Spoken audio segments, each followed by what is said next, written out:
Bismillahirrahmanirrahim. Assalamualaikum warahmatullahi wabarakatuh.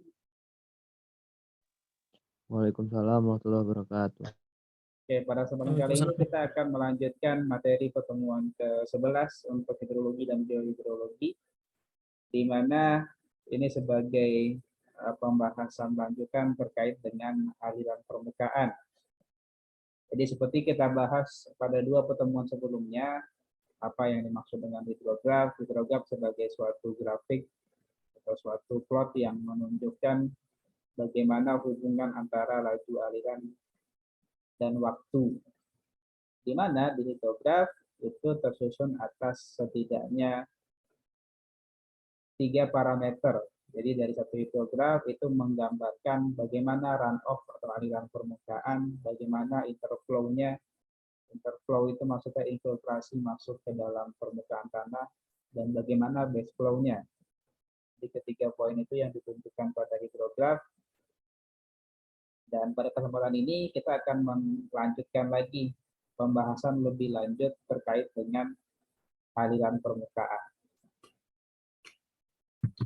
Jadi apa saja nanti yang akan kita bahas? Yang pertama adalah secara definisinya dulu, nanti apa definisi dari aliran permukaan atau nanti istilah lainnya itu air limpasan atau runoff. Kemudian bagaimana mekanismenya, kemudian apa saja faktor-faktor yang mempengaruhi aliran permukaan. Kemudian bagaimana pengukuran dari aliran permukaan itu sendiri, bagaimana mengestimasi ataupun perkiraan yang berkaitan dengan debit banjir sebagai pengantar debit banjir yang nantinya fokusnya akan kita bahas pada dua pertemuan mendatang terkait dengan debit banjir. Yang jelas nanti aliran permukaan atau runoff akan berkaitan juga dengan debit banjir nantinya. Oke. Dalam kajian hidrologi, kita perlu untuk memahami bagaimana mekanisme yang menyebabkan air memasuki suatu daerah aliran sungai atau di daerah sungai. Yang salah satunya adalah sumber dari input sungai itu berasal dari mekanisme limpasan. Jadi bagaimana caranya air memasuki sungai dari air larian atau limpasan. Atau istilah sederhananya nanti limpasan atau nanti air permukaan akan sama dengan pergerakan air ke aliran sungai setelah mencapai permukaan tanah sebagai presipitasi. Jadi pergerakan setelah atau ketika terjadi presipitasi, terjadi hujan, kemudian dia sampai ke permukaan tanah, nah pergerakan dari hujan tadi, presipitasi yang sampai ke permukaan tanah hingga dia mencapai sungai, itulah yang nanti dikatakan sebagai limpasan atau air permukaan.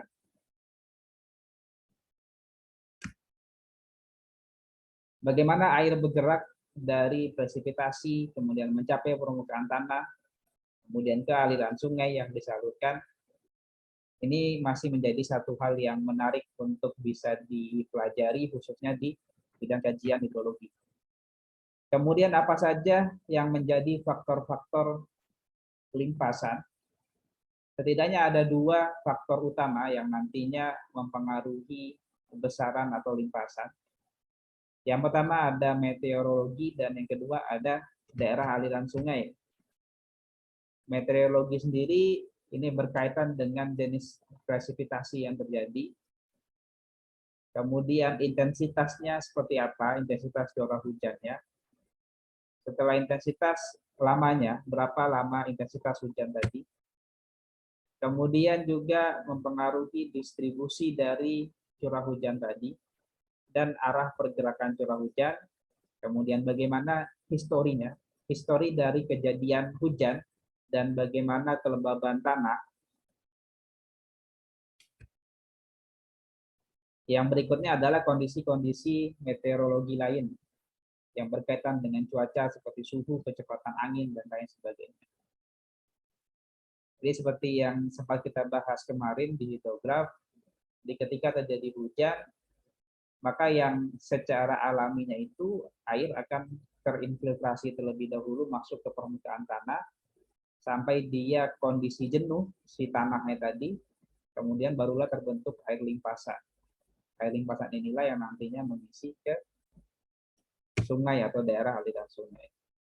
Kemudian faktor yang kedua terkait dengan daerah aliran sungai, maka akan berkaitan dengan kondisi penggunaan tanah atau land use.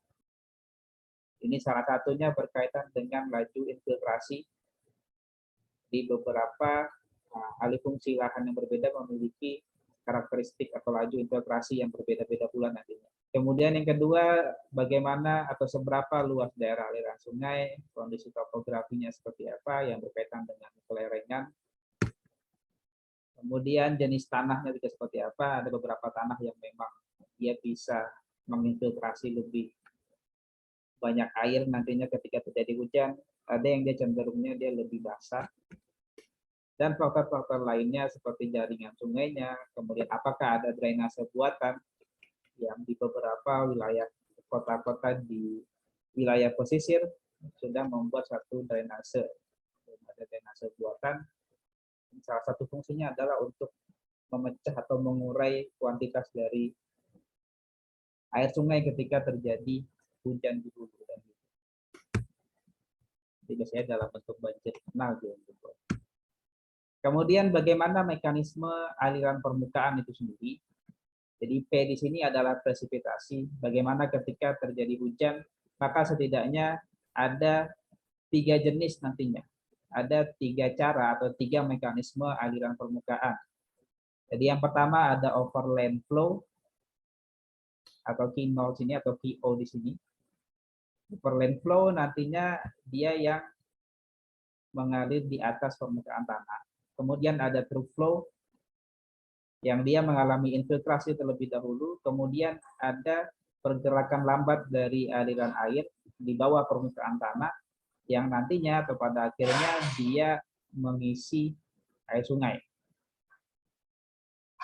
Mekanisme yang ketiga adalah melalui groundwater flow. Jadi dari satu aquifer atau satu air tanah yang memang memiliki arus yang dia nantinya akan mengisi suatu aliran sungai juga. Di mana masing-masing istilah-istilahnya overland flow, suatu air mengalir permukaan, through flow, nanti istilah lainnya adalah lateral flow. Satu lagi di groundwater flow, di zona jenuh yang lebih dalam lagi. Kita bahas sedikit satu persatu. Yang pertama overland flow. Pada overland flow itu curah hujan lebih tinggi dari laju infiltrasi tanah. Sehingga kapasitas infiltrasi tanah jauh lebih tinggi daripada pada munculnya air permukaan yang bersumber dari overland flow. Itu salah satu pendorong utamanya adalah karena adanya curah hujan tinggi. Jadi curah hujannya yang lebih tinggi dibandingkan dengan infiltrasi tanah. Sehingga ketika terjadi hujan, tidak seluruh hujan tadi terinfiltrasi masuk ke dalam tanah. Sehingga nantinya terbentuklah air larian atau overland flow-nya. Tapi di beberapa tempat ternyata kapasitas infiltrasi tanah jauh lebih tinggi dibandingkan dengan kebanyakan tingkat curah hujannya. Jadi ternyata memang karakteristik di mana kalau curah hujan air larian itu terbentuk karena curah hujan lebih tinggi dari laju infiltrasi itu bisa dikatakan tidak selalu benar karena nantinya pada suatu wilayah tangkapan air ada memang beberapa wilayah yang memiliki keterbatasan sehingga ada yang memang ketika terjadi hujan laju infiltrasinya lebih rendah dibandingkan dengan curah hujannya, ada yang kebalikannya juga. Karena di beberapa lokasi justru pada saat hujan semua airnya dapat meresap ke permukaan sehingga tidak terbentuklah overland flow. Jadi secara umumnya bisa kita rangkum berdasarkan tabel di sini bagaimana ada beberapa karakteristik wilayah yang berbeda-beda terkait dengan laju infiltrasi, kemudian bagaimana mekanisme overland flow-nya juga berbeda-beda. Ada yang memang karena laju infiltrasinya sudah habis atau tidak karena sudah terlalu jenuh jadi tidak bisa infiltrasi, atau memang dari sisi laju curah hujannya yang lebih tinggi dibandingkan dengan laju infiltrasi sehingga terbentuk air permukaan. Jadi setidaknya ada dua mekanisme untuk overflow. Yang pertama karena tanahnya sudah jenuh, jadi tidak bisa dia mengalami infiltrasi. Yang kedua, curah hujannya lebih tinggi dibandingkan dengan laju infiltrasinya. Jadi secara otomatis bentuklah overflow-nya. Kemudian yang kedua, mekanisme yang kedua untuk di subsurface flow. Di subsurface flow ini gerakan airnya lebih lambat dibandingkan dengan yang pertama tadi. Karena dia melewati suatu zona jenuh atau melewati matriks tanah. Di dalam pergerakan itu, salah satu teorinya adalah dari Horton Hawkins. Kalau mekanisme pergerakannya itu seperti pergerakan aliran piston. Jadi di mana pergerakannya itu karena adanya pengisian air yang masuk melalui infiltrasi sehingga menekan air yang berada di kolom tanah yang lapisan bawah, sehingga karena dia terdorong karena adanya air yang baru tadi, dia keluar menuju satu aliran sungai. Di mana dalam pergerakan dari air tadi yang berada di dalam permukaan tanah itu sebenarnya tidak sesederhana karena ada dorongan dari air yang baru masuk, tapi memang karena adanya perbedaan gradien hidrolik juga. Adanya perbedaan gradien hidrolik antara kolom air yang berada di lapisan yang di atas dan di air tanah tadi. Kemudian terkait dengan subsurface flow, kalaupun ada pori-pori yang besar pada kolom tanahnya, itu tidak serta-merta menyebabkan adanya laju limpasan subsurface flow yang tinggi juga. Karena nanti akan. Kemudian yang mekanisme terakhir terkait dengan air larian atau air limpasan. Jadi bagaimana pergerakan dari air yang berada di dalam aquifer yang nantinya berkaitan dengan kenaikan muka air tanah yang berbatasan langsung dengan sungai. Jadi penambahannya itu karena dia posisinya dekat dengan muka air tanah. Kemudian selanjutnya bagaimana pengukuran aliran permukaan. Jadi pengukuran sendiri, teknik dan penelitiannya itu disebut dengan hidrometri, sedangkan pengukurannya sendiri bisa dilakukan secara seketika ataupun kontinu. Pengukuran seketika di sini menggunakan velocity area method atau metode kecepatan luas. Sedangkan untuk metode yang kontinu ada beberapa cara. Yang pertama ada hubungan debit tahap, plum dan bendung, serta pengukuran aliran ultrasonik. Kemudian pengukuran juga kita bisa berdasarkan fill slope runoff berdasarkan gambar tadi. Jadi kita menghitung mulai dari aliran overland flow-nya, di mana kita bisa mengukurnya dengan pengukuran berapa banyak air yang melewati di dasar suatu lereng atau bukit atau di plot limpasan yang kita tentukan sebelumnya. Kemudian dalam pengukuran overland flow, batas atas dan batas samping dapat dibangun dengan memasukkan plat logam ke dalam tanah yang dibiarkan menonjol pada besaran. Kemudian untuk pengukuran di true flow-nya, kita perlu menggali ke dalam tanah hingga kedalaman tertentu yang dengan beberapa kelemahan adalah profil tanahnya yang bisa terganggu dan karakteristik alirannya yang realnya jadi tidak bisa dilihat secara benar. Itulah kenapa karena pengukuran secara langsung masih banyak kekurangannya.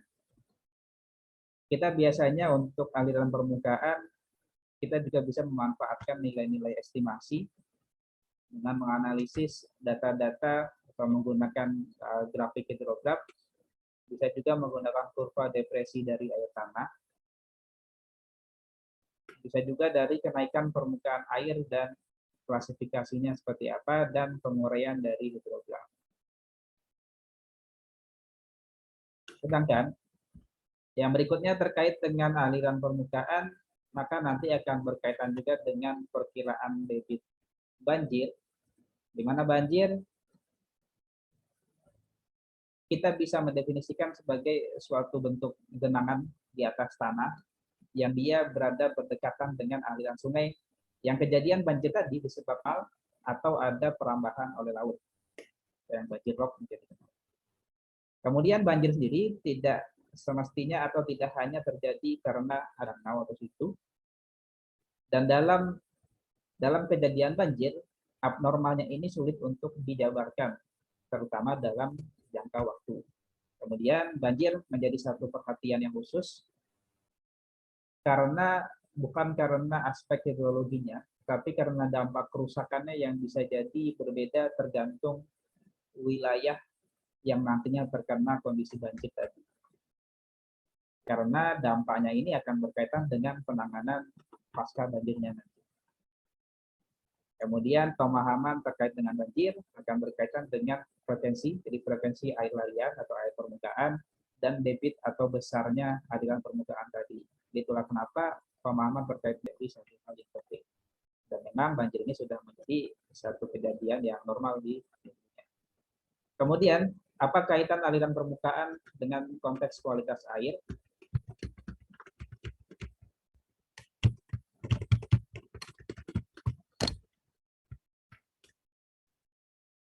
Oke, terkait dengan konteksnya kualitas air, maka tingkat nutrisi air akan sangat dipengaruhi oleh lamanya waktu yang dihabiskan air untuk bersentuhan dengan tanah.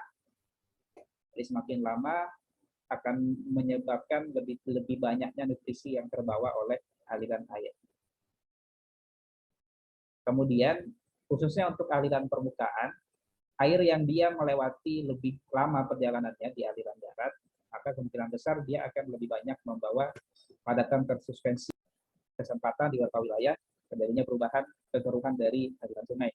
Satunya berarti itu yang sudah mengindikasikan bahwa aliran atau perjalanan aliran di daratnya lebih tinggi dari sebelumnya. Aliran air yang masuk melalui groundwater, yang mana dia mengisi dalam jangka waktu yang panjang biasanya, ini yang akan lebih bagus atau tidak menerima pengaruh dari fungsi lahan di sekitar. Kemudian, untuk perkiraan debit banjir sendiri, kita bisa menggunakan rumus empiris sebagai suatu cara yang terakhir dengan data yang umum. Yang kedua, menggunakan cara statistik atau probabilitas.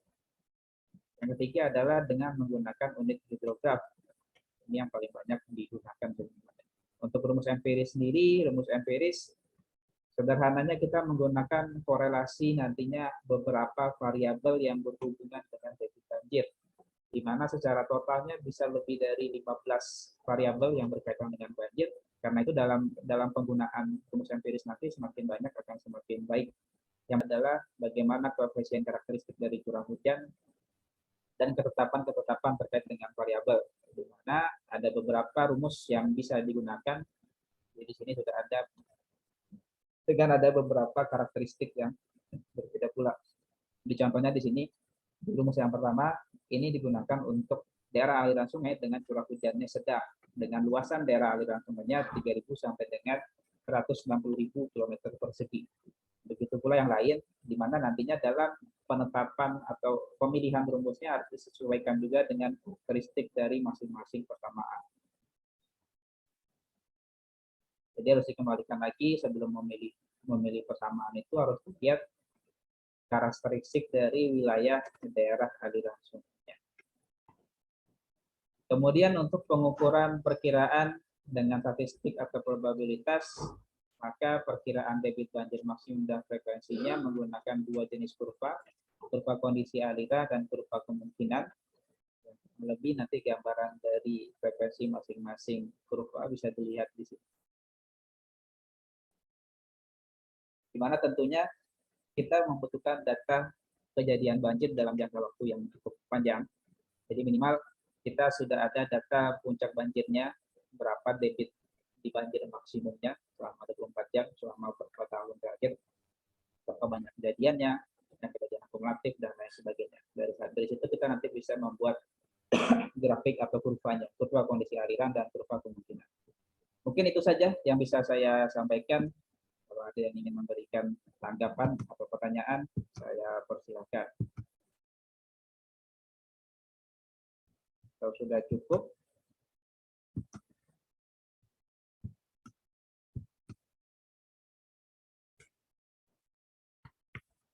Sudah cukup? Cukup, Pak.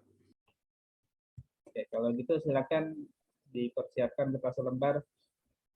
Ada beberapa pertanyaan.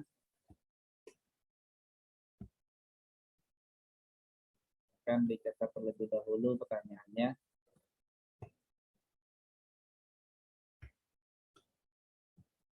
Sudah siap?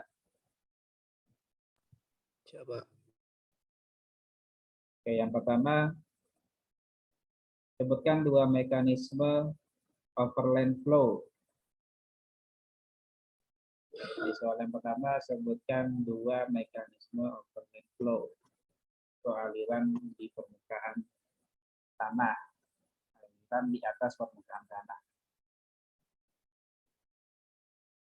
Sebutkan dua mekanisme overland flow.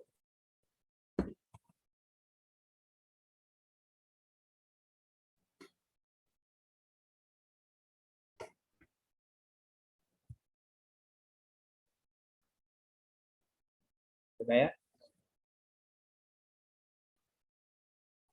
Sudah? Sudah. Halo? Sudah, Pak. Oke. Yang nomor 2, apakah yang dimaksud dengan hidrometri? Soal nomor 2, apakah yang dimaksud dengan hidrometri?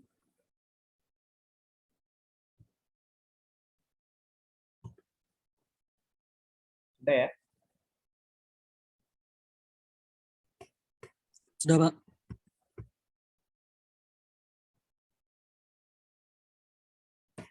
Soal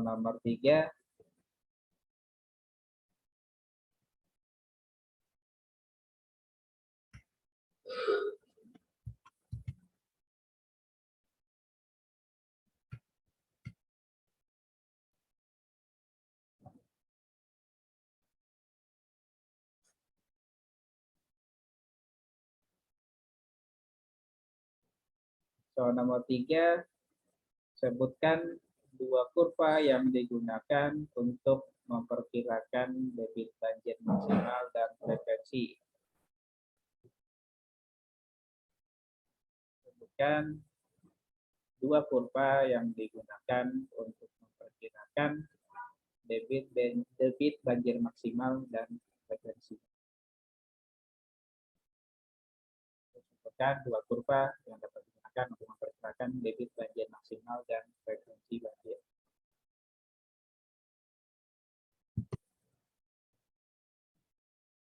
Sudah, ketiganya catat ya. Sudah, Pak. Kalau sudah, saya akhiri pertemuan kita melalui Zoom pada sore hari ini. Terima kasih untuk yang sudah berkontribusi dan sudah merespon mulai dari sesi yang pertama tadi. Saya tutup dengan hamdalah. Mohon maaf atas segala kekurangan. Assalamualaikum warahmatullahi wabarakatuh. Waalaikumsalam warahmatullahi wabarakatuh.